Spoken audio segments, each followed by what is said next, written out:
When I said that I wanted this team to start looking like 2023, I should have specified. I meant the offense, not the bullpen.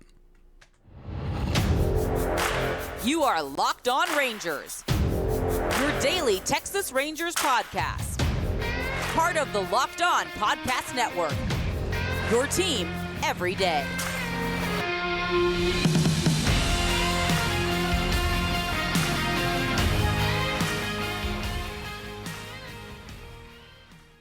You are locked onto the World Series champion Texas Rangers. I'm Bryce Patrick, a cripplingly addicted Texas Rangers fan, covering this team for 11 seasons, including all 6 as the founder and host of this podcast. Thank you all so much for making Locked On Rangers your first listen every single day. If you're not already, you can follow me on Twitter at Bryce Patrick. You can follow the show at Locked On Rangers. Hit subscribe on your favorite podcasting platform and on YouTube, where the best way you can help grow the show is to comment nearly any single thing below.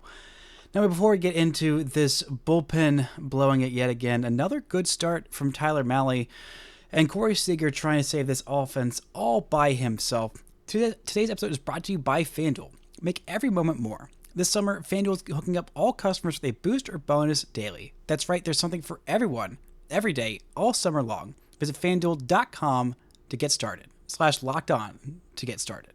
So, this was not a great loss for the Rangers, coming off yet another not great loss, and if the Rangers needed anything to make it look any worse, of losing those 2 games to the Yankees, not that the Yankees are a bad team, but especially losing that game on Sunday where they probably should have won it. The Yankees ended up losing their very next game last night, getting blown out by the White Sox, so it's like, okay, well, we couldn't do what the White Sox could do.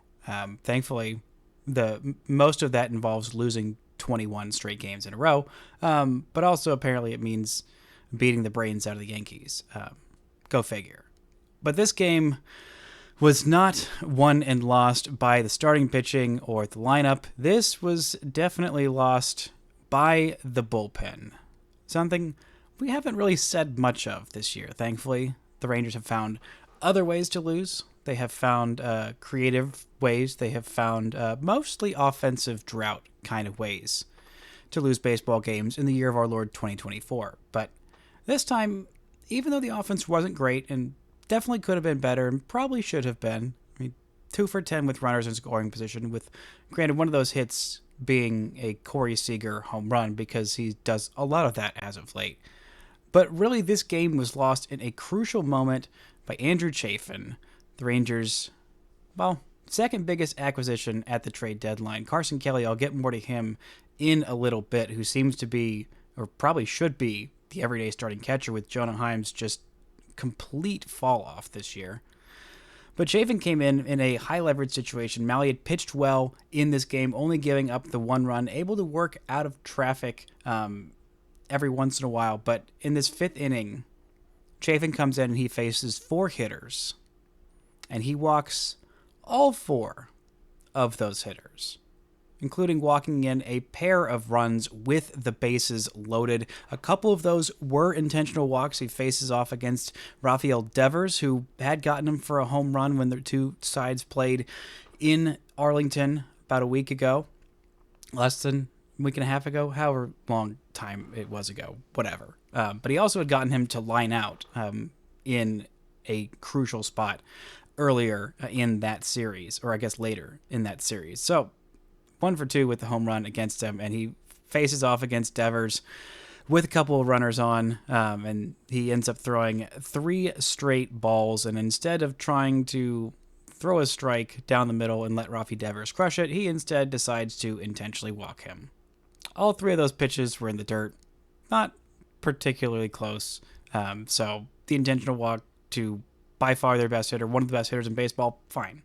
That's a fine, very strategic move to be defended. And then, there was only 1 runner on at that point at second base. And then the very next pitch, facing Connor Wong, he throws a wild pitch. Both runners advance. And instead of trying to face Connor Wong, who is a pretty decent hitter this year, hitting .292, they decide to go after Willie Abreu, who was a lefty, but did end up getting pinch hit for in that spot by Gonzalez.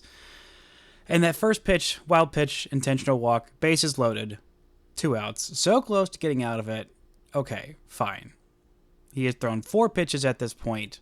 elected to go with 2 intentional walks because all 4 of those pitches were in the dirt, and one of those was a wild pitch. Up comes Romy Gonzalez. 5 pitches, all of them out of the strike zone. At least none of these ones were in the dirt, and Gonzalez only swung at one of those pitches, but none of them were particularly competitive. None of them were that close to the strike zone, and he ends up walking in the first run. I think, okay, well, that's not great, but it's just 1 run. At least the world's not over yet. Then comes in and walks yet another batter, Danny Jansen. 5 of the 7 pitches that he threw were in the dirt. Granted, one of them was swinging, but at that point it was just too little, too late. The damage was done, and that was that. The Rangers would end up tying it up later, but coming in that spot, you throw 16 pitches, 9 of them in the dirt. Only 2 of them were really close to the strike zone. Granted, one of those pitches in the dirt did get a swing and miss, and that's a lot of what Chafin does because his slider is very good and it dies very late and it has a lot of break on it. But when the hitters are not chasing, you got to switch it up. You got to do something. And in his outings, they have just been mostly very bad for the Rangers. He had a couple of good outings early on with the Rangers. I mean, coming in that big spot against Houston in the game, the Rangers did end up hitting a walk-off homer, walking the bases loaded, but not walking one batter to load the bases, I should say. Came in with runners on second and third with 1 out, but did get 2 huge strikeouts to get out of that, and the Rangers did end up winning that game. Great outing for him. Next outing was against Houston. He also had a scoreless outing there in what was not the highest leverage situation, but still decent leverage. Didn't strike anybody out, but faced 3 batters, got 3 outs, did his dang job. But then he's just had some disaster outings as well. This is an absolute disaster outing. And then his outing against the Yankees, where he let 2 home runs, granted to 2 of the better hitters in baseball, but 2 home runs in a game where the Rangers lost by 1. That was the difference. I mean, there were several other things that led to the Rangers losing that game, but you take that off the board, he faces those 2 hitters and gets 2 outs, then maybe the Rangers win that game. Maybe they don't, but maybe they do. It's just outings like this that are just flat out unacceptable. And the Rangers just placed Josh Boers on the IL. And to be using this much of the A side of the bullpen and not get a win, when you need every win so dang desperately, it just compounds and compounds and compounds. It just hurts that much more when you use David Robertson for an inning and a third and Kirby Yates for an inning and 2/3. Robertson threw 35 pitches in this game. Yates threw 25. And by the time they got to the back end, I mean, Leclerc had been used in, I think, 2 straight days, so he was not available. Thankfully, Yates wasn't used at all in that series against the Yankees, so he was able to go 25 pitches. Maybe he'll be able to go again in tonight's game, but I doubt it. Definitely, if he goes tonight, then he's not going to be able to go on Wednesday. And you just need every single win. And right now, the Rangers' 2 starters for the rest of the series are, Jose Reina and TBD, which TBD is not going to end up being Eovaldi, almost certainly, unless John Gray pops onto the scene out of nowhere and has magically healed with no one talking about that at all. Then that would be great, but I don't think that's particularly likely. And this bullpen just keeps getting taxed. This is another extra inning game. This is another game where the starter wasn't able to go 5 innings, even though Malley was good. That's why after Sunday's game, I said this team, the season is done. The hopes are done. The Rangers are now 8.5 back in the AL West of the Astros, and there's 40-something more games left? Not even 50 games left? It's just a math issue. And things like this are just so incredibly frustrating to watch when the Rangers are just hoping and clawing and praying their way that they will stay in this race. But it kind of feel like a little bit too little, too late. Just like this lineup shakeup, which we'll talk about, and Corey Seager's greatness, and why everyone needs to stop ramming him about swinging at first pitches, because it's the only thing about this team that isn't worth criticizing right now. talk about that right after this word from our sponsors. This show is brought to you by Ibotta. Are you taking that dream vacation this summer, but dreading the cost? With Ibotta, you get cash back on all your purchases, so you can spend more time making memories this summer and less time dreaming about them. Ibotta is a free app that lets you earn cash back every time you shop. Earn on hundreds of items, from groceries to beauty supplies, even toys, so you can make sure you're beating inflation no matter what you're purchasing. Other apps give you points that don't amount to much, but with Ibotta, you can earn cash back you can withdraw to your bank account, PayPal, or gift cards. Simply add offers in the app, upload your receipt, and voila, the money is yours. It's time you joined the over 50 million users who use Ibotta to earn cash back every time they shop. Right now, Ibotta is offering our listeners $5 for just trying Ibotta by using code LOCKEDONMLB when you register. Just go to the App Store or Google Play Store, download the free Ibotta app, and start earning cash back when you use code LOCKEDONMLB. That's IBOTTA in the Google Play or App Store. Use code LOCKEDONMLB. Shout out to the Everydayers for making Locked On Rangers your first listen every single day. Tonight, the Rangers take on the Red Sox in Boston, 6:10 Central Time, first pitch. Jose Urena versus Cutter Crawford. You can catch every pitch on the hometown broadcast on Sirius XM. Just download the SXM app and search Rangers. Now, this was a good game for Corey Seager, mostly. Outside of that misguided, I will say, attempt at a double steal in the first inning, maybe Corey Seager isn't the guy that the Rangers want to be trying the double steal of home with. Leody Taveras already stole second base pretty easily with runners on the corners and a 3-0 count to Nathaniel Lowe. And Corey Seager decided to try for home base. And I don't know about you, but I don't think that Corey Seager is the one that I want trying to steal home, even on a double steal where second base was clearly gifted. Leody Taveras had that base pretty easily stolen, but you got a 3-0 count to Lowe. You would have had runners at second and third with the 3-0 count. Maybe they end up walking him. Maybe they throw him a mistake pitch.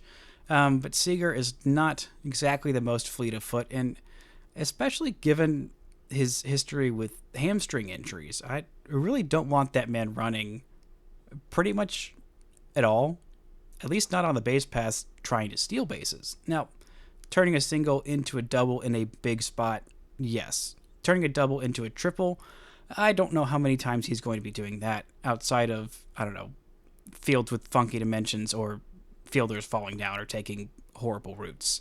But just maybe leave that to other people. Just like maybe other people should leave swinging at first pitches to Corey Seager and Marcus Semien.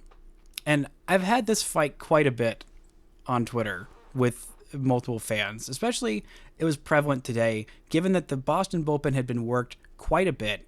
The Rangers lineup last year kind of felt like what the Yankees lineup did to the Rangers in game one of that doubleheader against Eovaldi, just working counts, brutally wearing down starting pitchers, getting into the bullpen faster, getting into the bullpen early in a series so that you can deplete that depth and face off against not the best relievers later on in the series and hopefully give yourself a better chance to win. Just face off against more pitchers and wear them down. And for most hitters in this lineup, that's something that I want them to do. Nathaniel Lowe, work a count, please. That's what he does well. That is what he brings to this lineup, is long at-bats where he will see a lot of pitches and then have success. Robbie Grossman, when he's in there and facing lefties. Yes, work a count, see those pitches. Josh Young, I would like him to be a little bit better about that than he has been since he's come off the IL and generally in his MLB career, but I think he will get there. Evan Carter, Vite Langford, those guys, work counts. But Corey Seager is not a man to work a count. That is a man to go up hacking and do some freaking damage. First pitch. Because that is how this man succeeds. That is the game plan. That's why he's one of the best hitters in baseball. That's why he has success. And if you want him to just sit there, taking good pitches, working counts, being a good little lamb, that's not what's going to make him thrive. He has been exceptional on hitting first pitches, especially for home runs. He's got 26 home runs on the year. And last year, he had 33 home runs, and 11 of them came on the first pitch of an at-bat. This year, he has also been very dang good. 26 home runs for him on the year. And how many of them came on the first pitch? 12 of them. 12 of his 26 home runs have come on the first pitch alone. He is batting .337, on base of .332, slugging .812, 1184 OPS on the first pitch of at-bats this year. You want to say, oh, well, this year, small sample size. Let's look at this man's career, because this is what he has done always. 812 at-bats where he swung at the first pitch. He's got 57 home runs, 3 triples, 50 doubles, a .361 batting average, and an OPS of 1,012. That's what this man does. He succeeds. Same with Marcus Semien. This year alone, he has been still very dang good against first pitches of at-bats. He has swung at the first pitch and put into play 80 times this year. He's got 5 home runs on the first pitch of at-bats, hitting .367 with a 1,033 OPS. Those two should be swinging first pitch. Sometimes they will ground it into a double play, or fly out, or pop out, or what have you. Or maybe they'll swing and miss. But they have the green light on the first pitch always, always, always. I don't even care if it's a pitcher who is on the ropes and not throwing strikes. Maybe be a little bit selective with your first pitch swinging there, but if you get a pitch that you feel good about, you swing. When you're those guys. So, I don't really want to hear any more nitpicking about Corey Seager swinging first pitch. And if you may recall, that first pitch that he saw in the 9th inning of Game 1 of the World Series, he swung at that. And we all know how that worked out. Also, that first pitch in Game 7 against the Astros, he swung at that. And we all know how that turned out. So please just find something else to criticize about this team. I guarantee you there are a million different things you can criticize about this team, but Corey Seager and Marcus Semien swinging first pitch is absolutely not one of them. But speaking of those two, Marcus Semien specifically, he was put back into the leadoff spot after the Josh Smith leadoff experiment had concluded. In 14 games this year, Josh Smith hitting in the leadoff spot just did not work out. Batting just .232 with a .570 OPS. Only 1 home run in 60 plate appearances there. Much, much better in the 3-hole. Much, much better being protection for Corey Seager. I think that is going to stick for a while. As for Adolis Garcia getting moved back up into the cleanup spot as opposed to either Nathaniel Lowe or Josh Young or Wyatt Langford. I don't know. It feels like the cleanup spot this year has some bad juju in it. Kind of like the 3 spot in last year's lineup, just something bad about it. I don't know what it is, but whoever is hitting there is just putting too much pressure on themselves, and we saw that from Adolis Garcia expanding his zone quite a bit in this game. 2 of his strikeouts, his only 2 strikeouts were pitches outside the zone, one of them on a slider well outside the zone. Very, very frustrating to see, but what was not frustrating was what we've seen so far this season from one of the Rangers' good trade acquisitions. That is Carson Kelly. He and Jonah Heim will be splitting time more equitably throughout the rest of the season. I would honestly just at this point kind of rather see Carson Kelly more times than not. I mean, I have been incredibly frustrated with Jonah Heim's quality of at-bats. The offensive production has been just terrible this year. According to WRC+, he is one of, if not the worst hitters among MLB regulars in baseball this season. It has been difficult to watch. There haven't even been that many hot stretches. There was a 15-20 game stretch in, I believe, late June where you thought, okay, maybe Jonah Heim's turning around. But even this year with a little bit of theoretically a light and load, that just hasn't happened. The Rangers thought they might get something out of Andrew Knizner. They got absolutely nothing offensively out of him. Carson Kelly so far, I know it's been a tiny sample size and, 2 extra base hits have kind of exploded those numbers, but he's hitting 359 with a 977 OPS in his 6 games and 18 plate appearances with the Rangers, and I'd like to see him a little bit more often because this lineup needs some depth.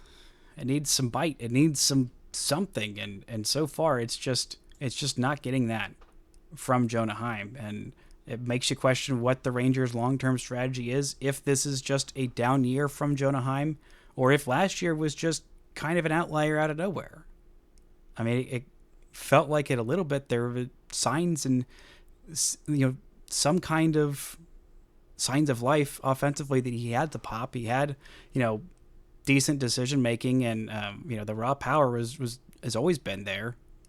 The lack of strikeouts has always kind of been there, but the BABIP luck and the so many balls just hit directly into the dirt for easy, weak groundouts.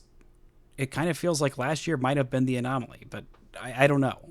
I don't know if this means the Rangers are going to have some kind of thought of signing a catcher in the offseason, maybe bringing back Carson Kelly to be the everyday starter.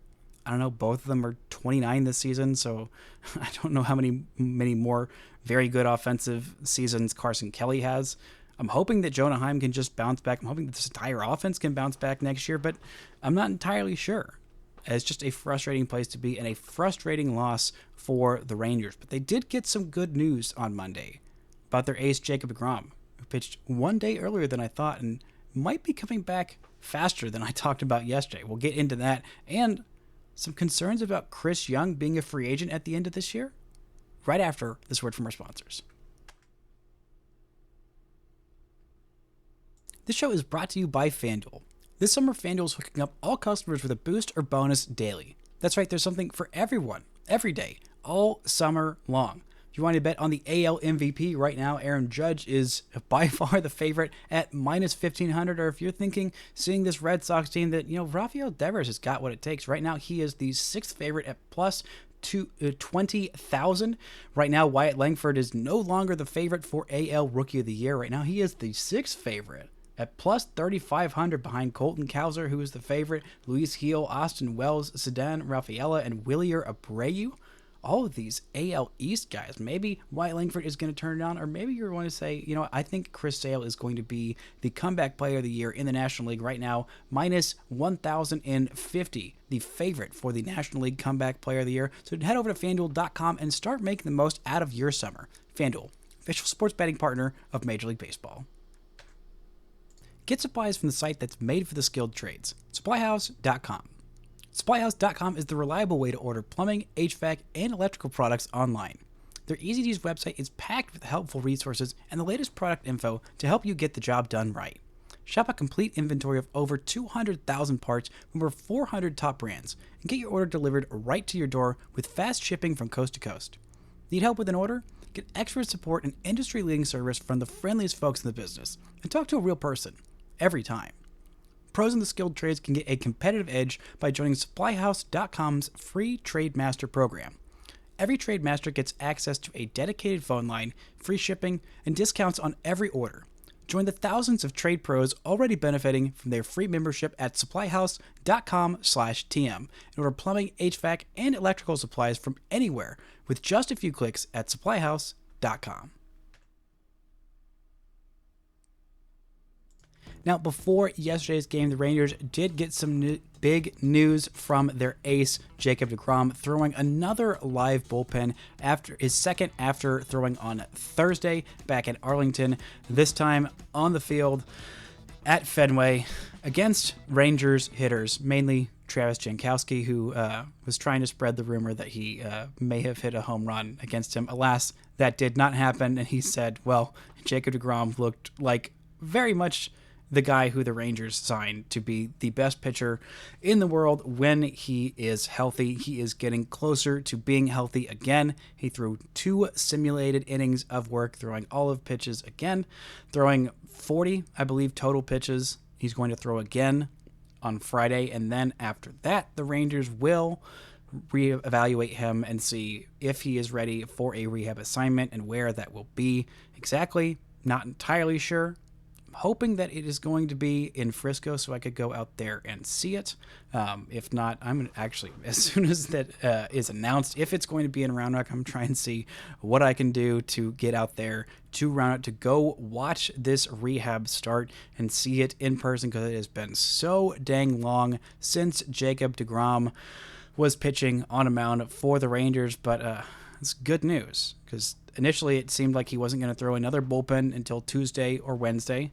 And then after that, it would be probably Saturday or Sunday, depending on, how he looked and felt and things like that. But just every extra day that it's a little bit earlier that he's throwing his bullpen, a little bit earlier that he's starting his rehab or things like that, makes me more encouraged that, we are going to see him on the mound in multiple starts this season. Because if he's just coming back for one outing, kind of like I talked about on yesterday's show, then doesn't super feel worth it.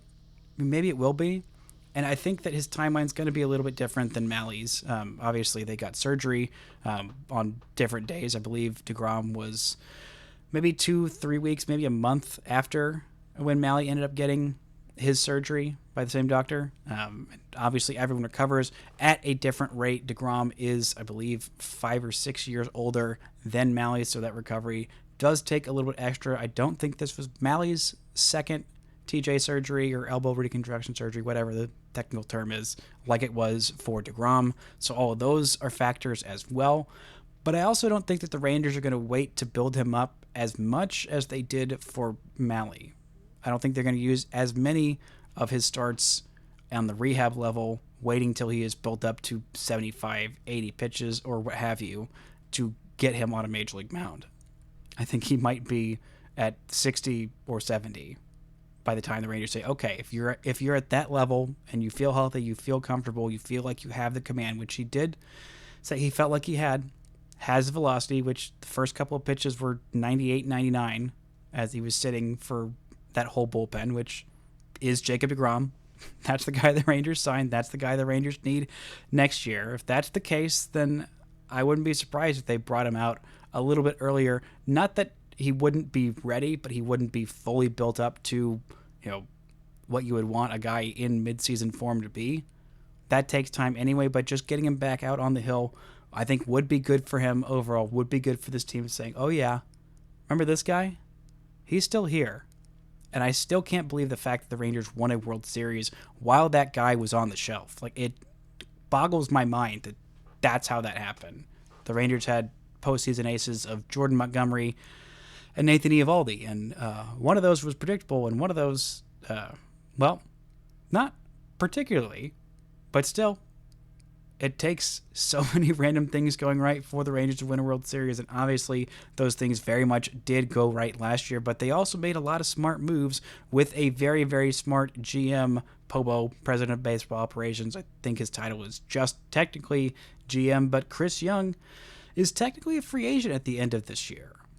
And as of right now, his contract has not been extended, which was a little shocking that it didn't happen this winter. Rangers owner Ray Davis has said multiple times that he wants to keep Chris Young around for the long haul. Chris Young has said multiple times that this is where he wants to be. This is where he wants to establish a winning culture and win not just one World Series, but multiple World Series, and be one of those landmark franchises that everyone looks to try and copy and try and be something like. But it's a little bugaboo in the back of my mind. It's not anywhere to the point where I'm freaking out every day. Oh my gosh, is Ray Davis just going to let Chris Young go because he missed the playoffs this year? Because even though that hasn't happened yet, it almost certainly will happen. But I just don't know why this thing hasn't been done yet. And it makes me a little nervous, because everything that Chris Young has done basically since he came to the organization back at the end of 2020, I mean, he was no small part in recruiting both Corey Seager and Marcus Semien. Wasn't in charge. He wasn't running the whole operation. John Daniels had a nice foundation and plan laid out for that and for that quick rebuild, which Chris Young took across the finish line. But he was no small part in bringing Bruce Bochy out of retirement, of recruiting Nathan Eovaldi and Jacob DeGrom, convincing them to sign here, along with making a crucial midseason trade for Max Scherzer, and Jordan Montgomery and also Austin Hedges. He orchestrated this team and built a championship team, taking it the farthest it could go, doing the hardest part of any baseball GM is not tearing things down to the studs and getting a team from horrible to mediocre. Going from mediocre or pretty good to championship is the most difficult thing for any manager, general manager, to do. Those little mistakes, the margins get that much slimmer, get that much finer. Everything is that much more scrutinized, that much more difficult of finding that one little edge of trading for just the right player and having them perform at just the right time and fit in just right into the clubhouse and chemistry and all those kinds of things. It is such a difficult thing to do. It's why we've seen teams that have been so darn good be so close so many times, like the Dodgers and the Braves and the Astros. Those guys have been very, very good for a long time. Same with the Yankees. Those three teams have combined for, 3.5 championships since 2010? It's crazy, and they have been some of the best run. You even throw the Rays in there that haven't won a championship and have had a winning record of 90 wins in basically every year for the last decade and a half. It is so dang difficult to get that team across the line, and I think Chris Young gets a lot of credit, deserves a lot of credit for that, and not just that, but setting this team up for the long haul. Not that he deserves a whole lot of credit for saying, oh, look, here's Brett Langford, let's pick him, and even though this year hasn't been good, the long-term prognostication for that deserves a lot of credit. JD gets all the credit for Evan Carter. Chris Young did not find Evan Carter. He was not a part of this team in this front office when Evan Carter was signed. But the different things that he has done to implement pitching changes organization-wide, whether it's just him specifically or the guys he's hired, whatever changes he's made in this team's pitching development philosophy, we've seen huge strides this year. And even though Jack Leiter is backed up a little bit, not quite to the degree that we have wanted him to succeed at the big league level this year. Owen White has kind of fallen off a cliff, but the breakouts of guys like Alejandro Rosario, the continued extreme improvement of guys like Mitch Bratt, guys like Cole Drake, and guys like we've seen Kumar Rocker absolutely thriving this year. I mean, it's not just that. There are several other guys all up and down throughout this organization. Winston Santos is another one that comes to mind. There are plenty others. Joseph Montalvo, who the Rangers ended up trading for Chafin, who, we don't need to really look too much further into that after Chafin's outing. But he was a trade chip that other teams wanted, a pitching prospect from the Rangers that other teams wanted. This team is moving in a good direction, and every day that goes by without Chris Young getting an extension makes me nervous, because if you go into the offseason without having a GM at the helm, without knowing for sure if it's going to be Chris Young being the GM, it's going to put you way behind the eight ball, and this team has a lot of things to figure out this offseason. So I don't know why this thing hasn't gotten done yet. I have most confidence that it will happen, but every day that it goes on that it hasn't happened just makes me that much more nervous, which unfortunately is how I feel now watching this 2024 bullpen, which I thought was finally behind us. But that's going to do it for today's show. Thank y'all so much for listening and subscribing, and until next time, don't forget to enjoy World Series champion Texas Rangers baseball.